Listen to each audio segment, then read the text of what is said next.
Palestinian health officials say at least 9 Palestinians, including a 60-year-old woman, have been killed during an Israeli raid of a refugee camp in Jenin in the occupied West Bank.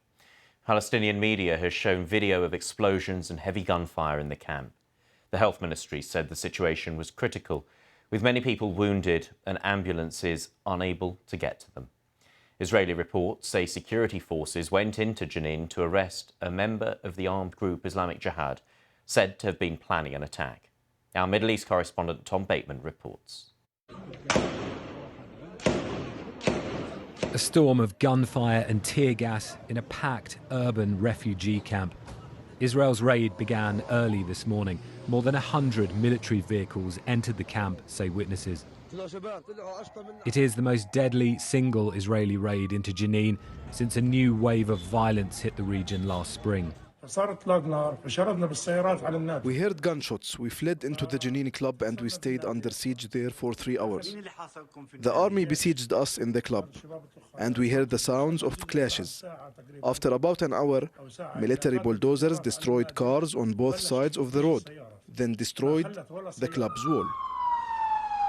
Palestinians say that for some time the Israelis stopped ambulances reaching the wounded, describing the situation as critical. In the aftermath, another part of Jenin camp is seen reduced to wreckage. The Israeli army says it surrounded a building to capture Islamic Jihad militants. A huge gunfight then erupted.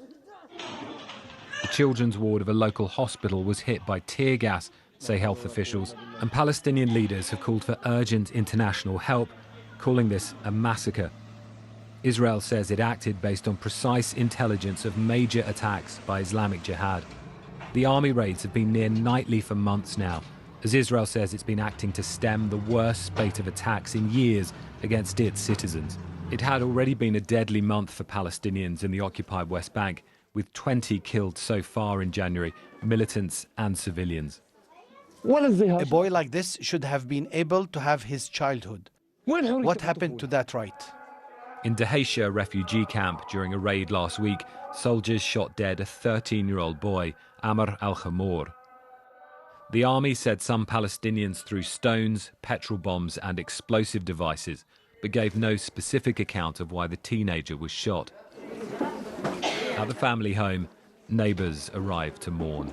If a boy hits me with a stone, should I get a pistol and shoot him? There are things that the mind can comprehend. It's beyond belief. To kill a child, to kill a boy. I'm helpless. I'm speechless. Here, national flags hang beside those of the PFLP, a political and armed faction seen by Palestinians as part of their resistance. It's listed by Israel and the West as a terrorist group.